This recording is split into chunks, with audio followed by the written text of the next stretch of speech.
Among the many native arts and crafts of Mexico, one of the most interesting is the tule industry, the making of objects out of...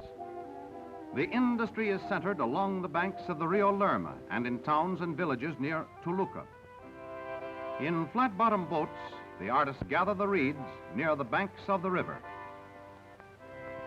Our native boat glides gracefully on past the stately reeds that are so important to this unusual industry. After locating reeds of a desired length, men wade in water hip deep to cut the reeds at the roots.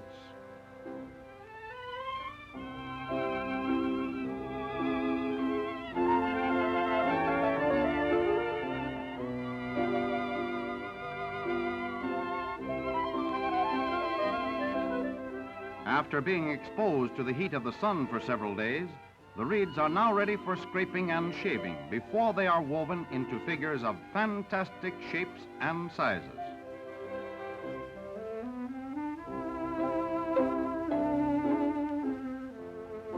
Weaving the tule reed involves a skillful coordination of hands and feet. Overlapping and interlocking, the figures slowly take shape. The reeds are wet when in process of weaving, thus allowing greater flexibility in molding. And here are the fascinating figures that are the output of this industry.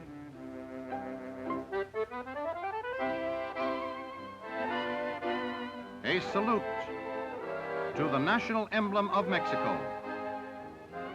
Let us hope this Frankenstein of reeds will not cross your path some dark night after the sun sets on the banks of the Rio Lerma.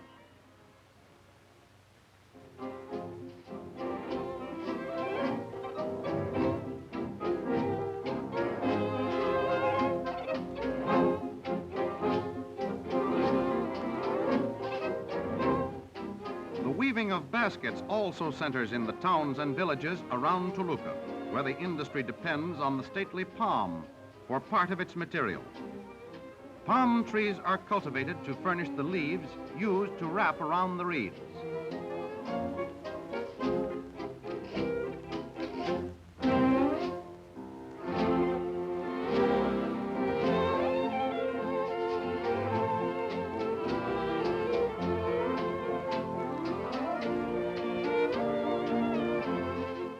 Stringing the palm leaves into narrow ribbon-like strands is only one step in the weaving of baskets.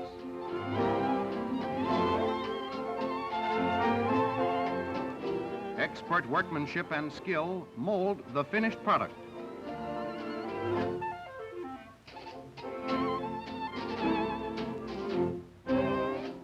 There are baskets of many shapes and sizes. Popular as these baskets may be with the tourist, they are made principally for use in the home.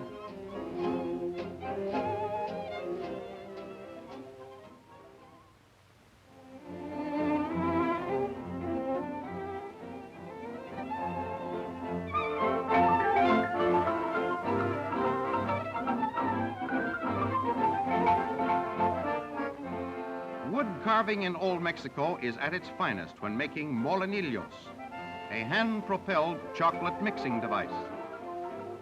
Cut from blocks of hardwood, the molinillo goes through several stages of manufacture.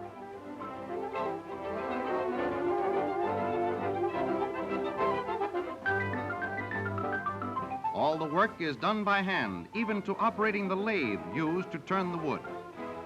Guiding the razor-sharp knife into the spinning wood, the crude piece becomes not only a thing of beauty, but a very practical mixer. And here is how it works.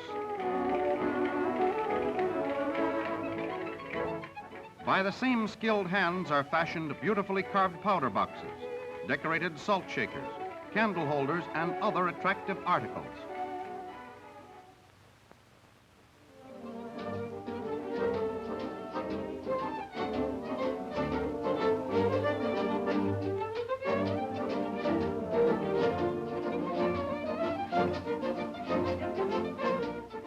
The art of furniture making has been developed to a high degree in Mexico, especially in the vicinity of Guadalajara, where this industry still flourishes.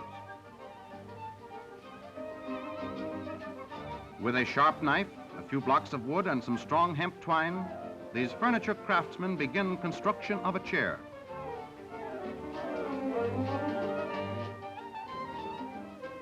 The different parts are made by different craftsmen. Many more cut to order wooden supports needed for the framework. These parts are then fastened onto the body by hemp rope.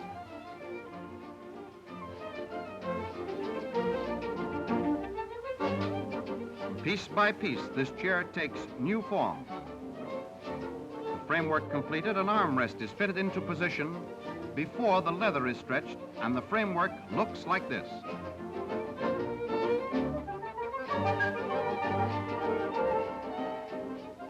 Carefully, the leather is drawn over and nailed onto the framework.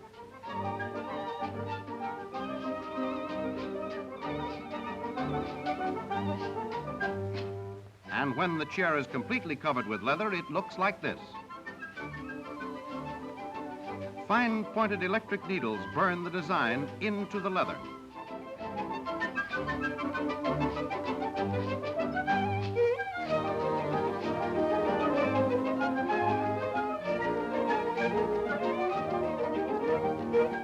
Many of the artists engaged in inscribing these designs are women with nimble fingers who operate the electric needles. Soon they will be finished. Furniture for Madame.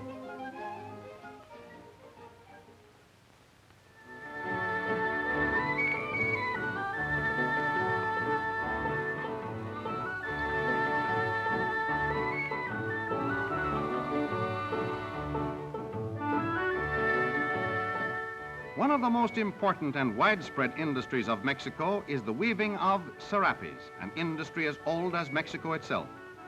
Carding and separating the wool is done much in the same manner as in days gone by.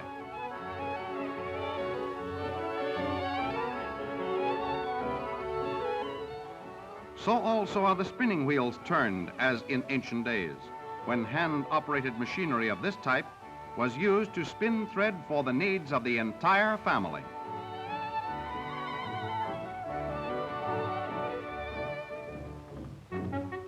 Winding the wool thread on the spindles is a delicate and careful process.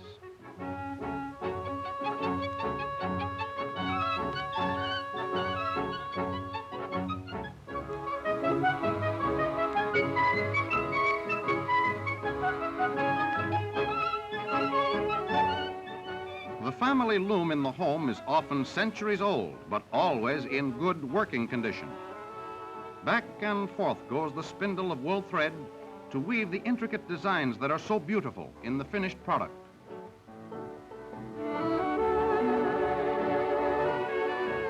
With each section of the Republic having a design and coloring peculiar to itself in the weaving of blankets and rugs, the result is a riot of color and a variety of designs in this most interesting of all Mexican industries.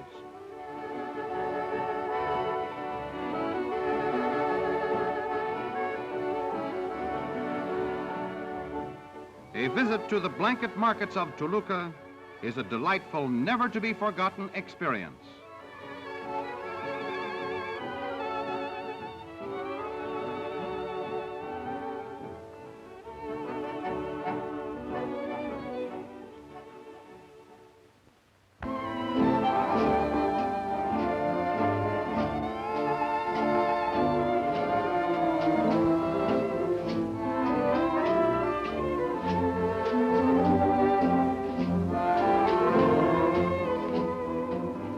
The city of Puebla is noted for its tiles and pottery.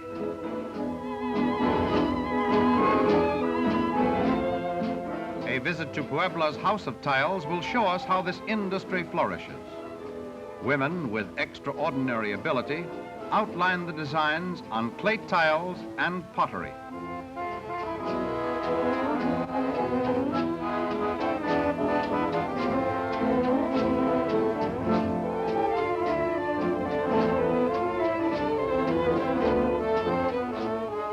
Some designs are made to order especially for the customer.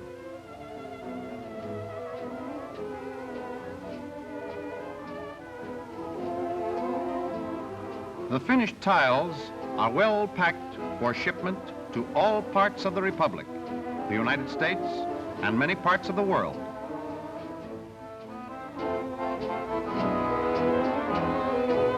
These beautiful tiles are used to decorate doorways and fountains and archways. Among other art objects made in Puebla, we find much beautiful pottery and enameled ware.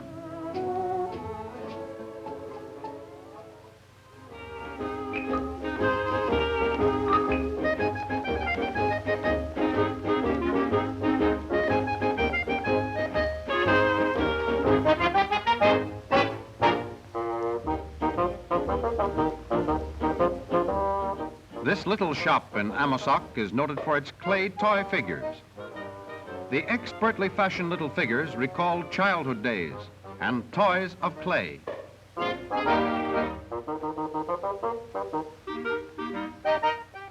Rolling the clay into form and shaping is followed by molding and finally painting with brilliant colors.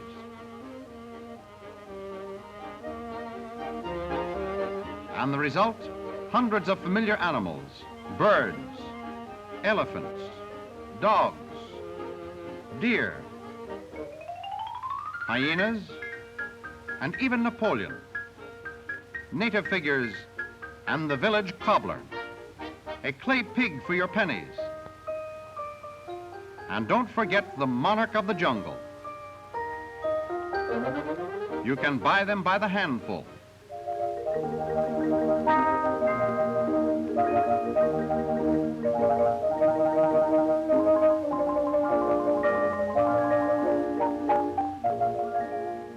The soft wood of the trunk of the palm tree, similar to balsa wood, is utilized to advantage by the expert wood carvers in this strange industry.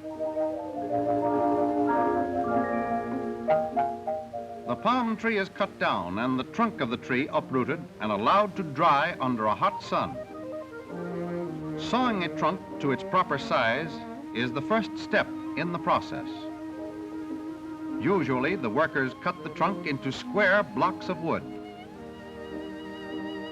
After many hours of patient toil with small chisels, the result is a masterpiece of wood carving craftsmanship. With objects set forth in the minutest detail, a village scene in miniature.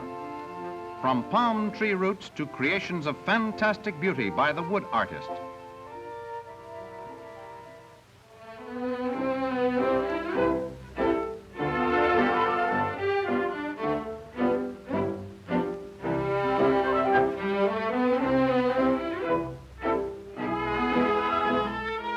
The use of the needle and thread is also a highly developed art in Mexico. Days of laborious and painstaking work are represented in this hand embroidery art. A sport coat of intricate design and color made to order for milady.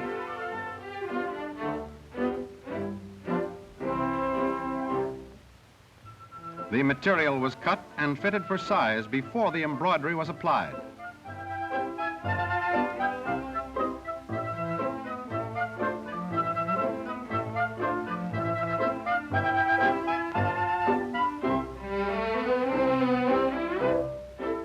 Other forms of hand embroidery work are found in belts and handbags and beautiful tablecloths.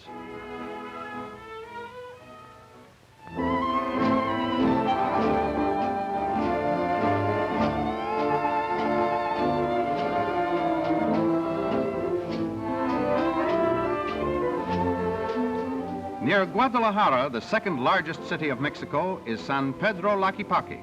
Only a few minutes from Guadalajara by bus or rail, Laquipaqui is world famed for its beautiful pottery.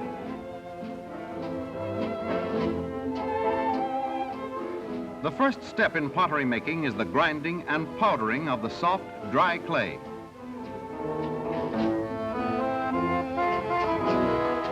Water is added to make a mud-like paste. Then, on the foot-powered potter's wheel, a vase begins to take shape.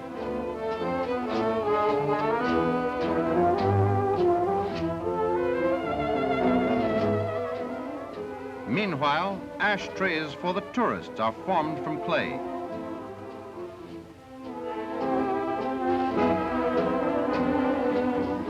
These are allowed to dry in the hot sun. After the pottery is dry and before baking, it is dipped in an enamel solution, which gives the piece luster.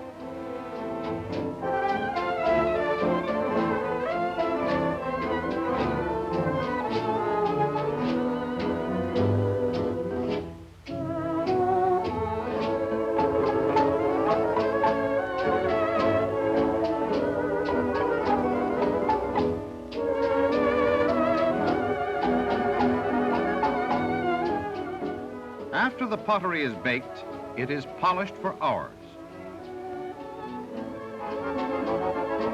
And here's how it looks when finished.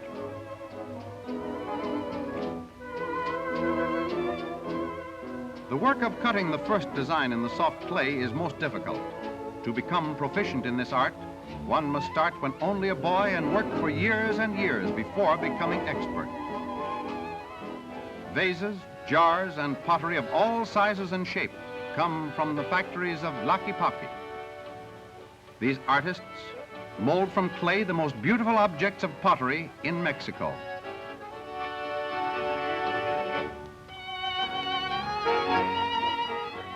These lovely creations find their way to all parts of the world, first being shown in these native markets where every conceivable object made of clay is displayed.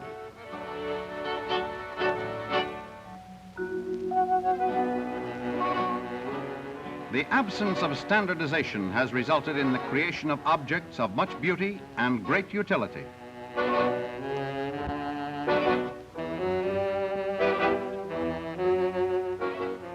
The products of the arts and crafts of Mexico are not merely curios, but serve very practical purposes. The skill of these craftsmen has been handed down from father to son for generations, with each succeeding school of artists leaving the imprint of their own individual ideas of design and color on the native arts of old Mexico.